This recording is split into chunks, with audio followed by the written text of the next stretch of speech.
Hello AV members, Carl here. Welcome to this informational review type video for something that I bought on Black Friday. One thing to note, the Vindicator from John Bold is absolutely amazing. Not been able to put it down, and I'm using some Kerno Flavors Blue Raz. Just trying it now after it's about 7 days since I mixed it, but I think it needs a little bit more, but it's absolutely fantastic.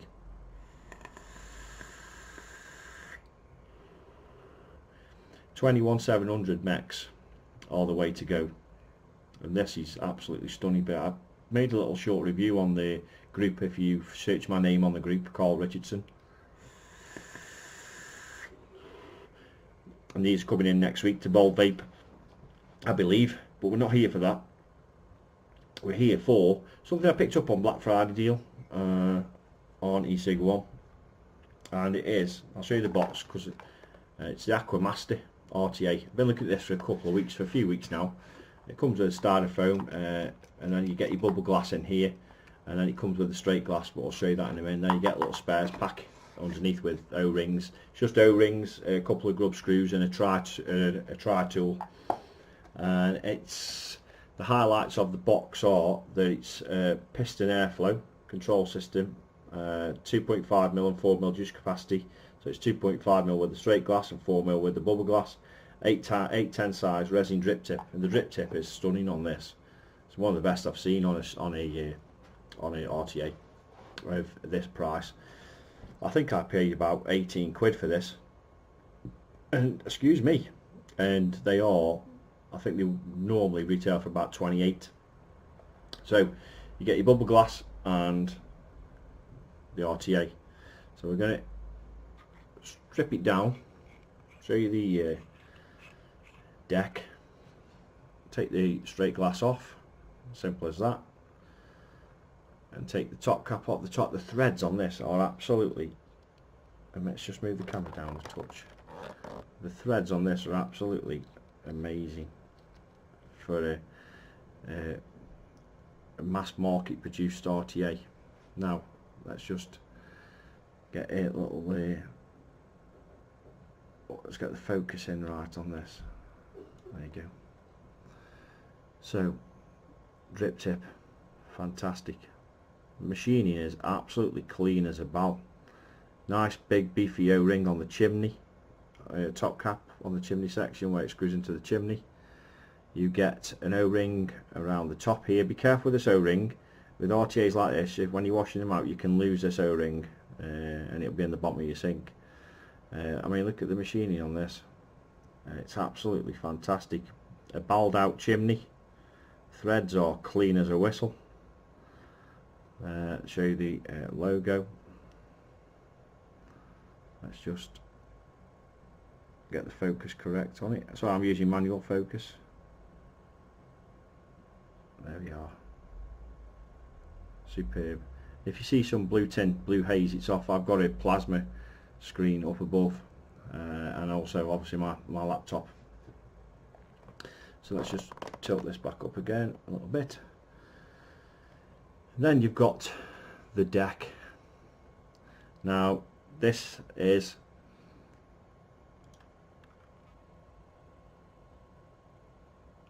a 2-post deck with dual airflow. Let's get this focus there, that's it. Dual airflow. I'll just give you a tour all the way around it. So you've got, let's just do it like that, easy. Dual airflow. You've got your, let's just get my pointer.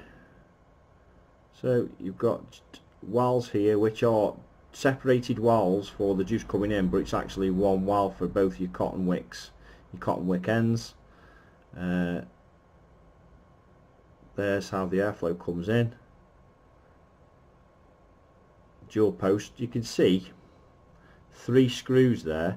The middle screw is just a screw for you, air will come up through that post, and if you take the screw out totally, you'll get airflow that comes and hits the back of your coils and comes up in between the back ends of your coils.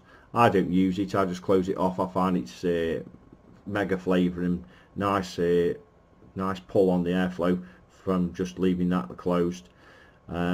It's a dual post, like I say, so you've got to coil it by putting both your coils in at once and screwing down, so it's not like a velocity style one. Then you've got these, you can't make it out because I've got the coils in, but there is little pistons underneath here for your airflow. They're gold plated and they rise up when you close these notches down here. You can see on the front these little knobbles here.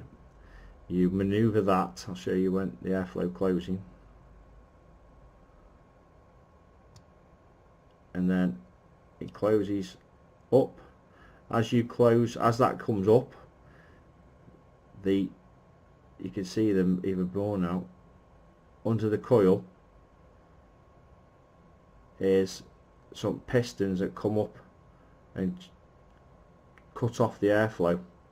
You still get some airflow even with it fully closed with this, more or less mouth to lung type airflow, but it's too tight when it's like that for me with this type of RTA. That's basically it really. That's the innovation from it, but the flavour on this, nice engraving on the bottom here, it's all engraved, that is, as you can see.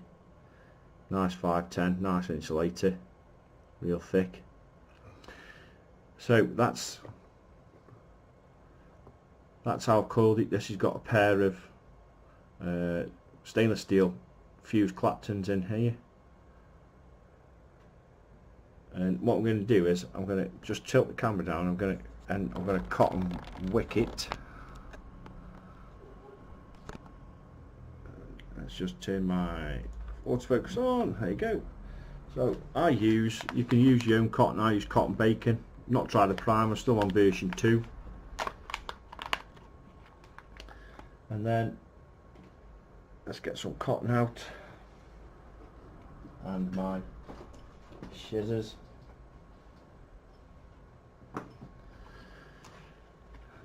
I'll show you the way I wick. My RTAs I wick in a very similar way with regards to, I pull some of this cotton out. You'll know how much to pull out as you get more experience with wicking. I normally take that off because I don't need all that, and then you can just feel. I don't try and touch the cotton too much in the middle where it's going to sit in the coil. So I push that through nice and tight, not overly tight though, just so as it pulls through nice, and I pull it all the way through. Then I'll use my scissors. With this, it's more, I'm just going down to, let's just turn,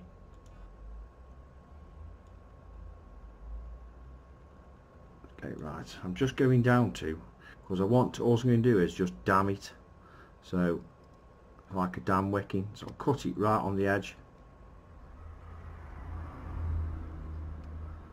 rest my scissors up against the post, up against the juice well, and then like so, and then I'll do the other one with the other piece, with the other half,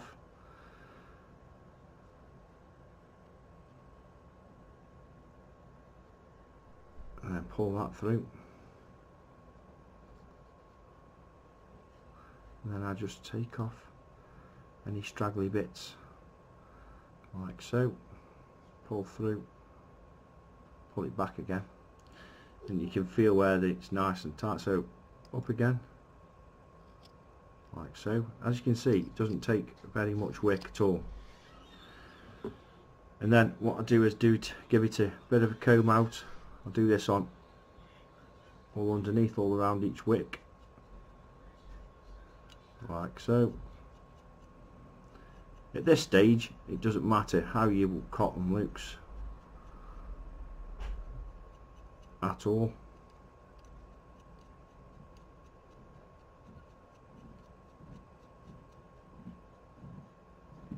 And then just as a final, just do that and do that with your two ends, and then boom, pull all these little straggly bits off with your fingers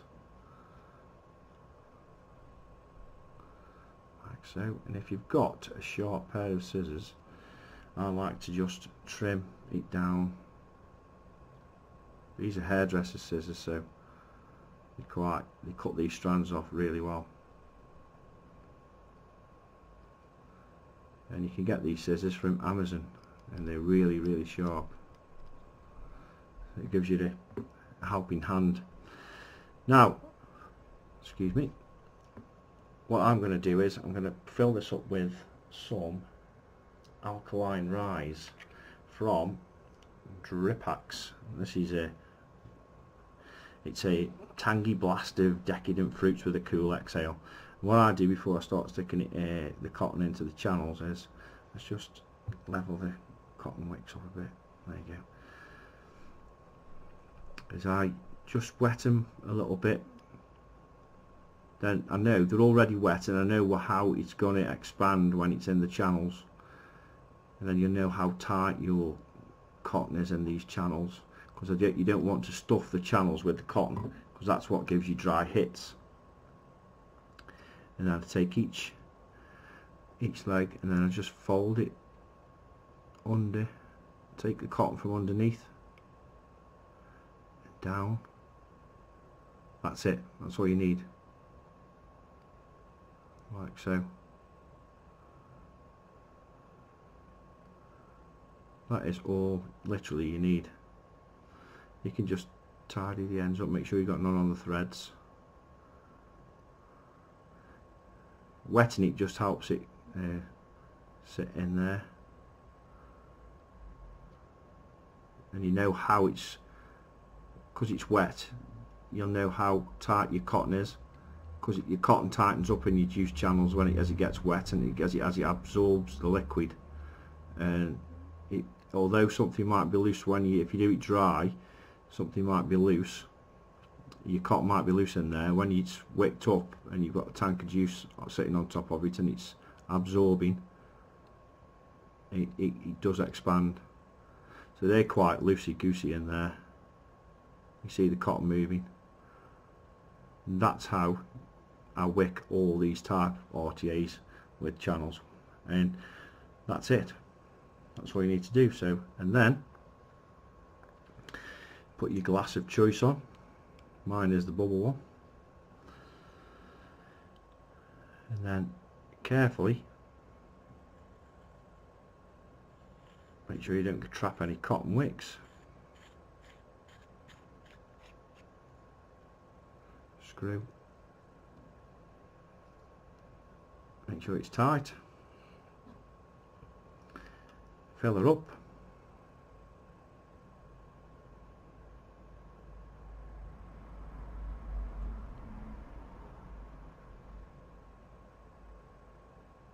.4.5 ml with the bubble glass. Then take your top cap.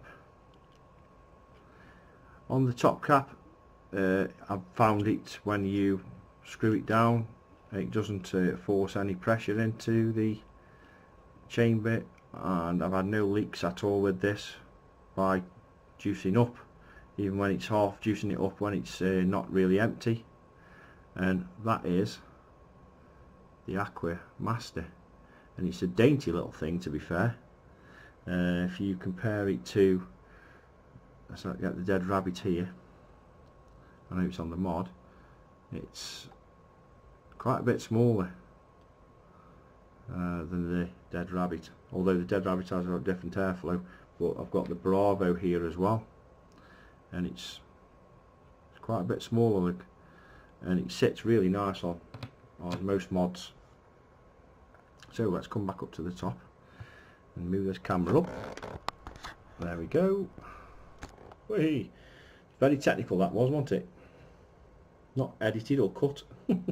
Let's just get the focus back in. There you go. So that's it really. but that's just the way I wick all my RTAs with the channels like that.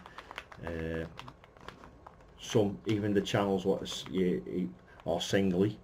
Obviously they it's one channel with 2 wick holes. So although the wick holes are separated, the actual cotton wicking channel itself, where the wick sit in, is a single channel. So let's take the dead rabbit off there. We'll stick it on my Asmodus Lustro, and that's how it looks on the Lustro.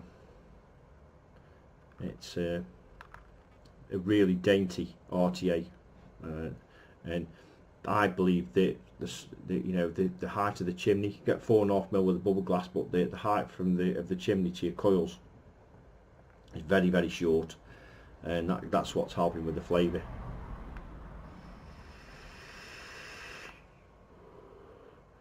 As you can see, straight off the bat, wow, that alkaline rise is unbelievable. Straight off the bat there, I didn't have to. I primed the wicks bit with a little bit of juice when I was wicking it, and then as soon as I poured that juice in the tank, it's wicking straight away. No leaks. I've had no leaks in the week I've been using this. Nothing at all coming from the airflow holes.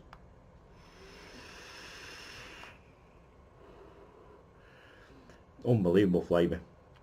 And that's the Footoon Aqua Master, which I purchased from eSig1 on Black Friday. Worth a punt. Even at the £25 to £30 mark, in my opinion. Obviously I paid a little bit less than that being Black Friday, but that is well worth a punt. For the flavour alone, it's banging. Really good flavour. I mean, I get good flavour from the Bravo, I get good flavour from the Far East and the Dead Rabbit, and they've all got their little quirks and little positives and negatives. The Dead Rabbit, I think for me, is the worst of the 4 I've mentioned there, mainly because I might not be a top airflow lover, even though it's top airflow going underneath it and back up. It's just such a long way for the vapour to travel as you comes in, goes down and back up again. With this, it's straight in, underneath, undercoil for me every day of the week. I like undercoil airflow, hence why I like the Kennedy as well. But I do like undercoil airflow. Obviously the downside sometimes if you don't wick it properly is you do get leaks, but I found wicking this, no matter how I've not had a dry hit, but I'm quite experienced I don't know how much cotton goes in them channels, but if you follow that sort of, not to a T, but if you follow that sort of premise, then you won't get any leaks and you'll get a banging flavour all the time, and it'll be wicking all the time. So, and that's it guys. That's the Footoon Aqua Master. Hopefully I'll do more reviews like this if people want any more reviews of some of the gear that comes out. I do buy a lot of gear, but if anybody's got anything that they want me to review or to show, I'll do that as well. Thanks to everybody on AV, and thanks to all the admin, John Bolcake is in all the admin team, for doing a sterling job with the Facebook group. Thank you.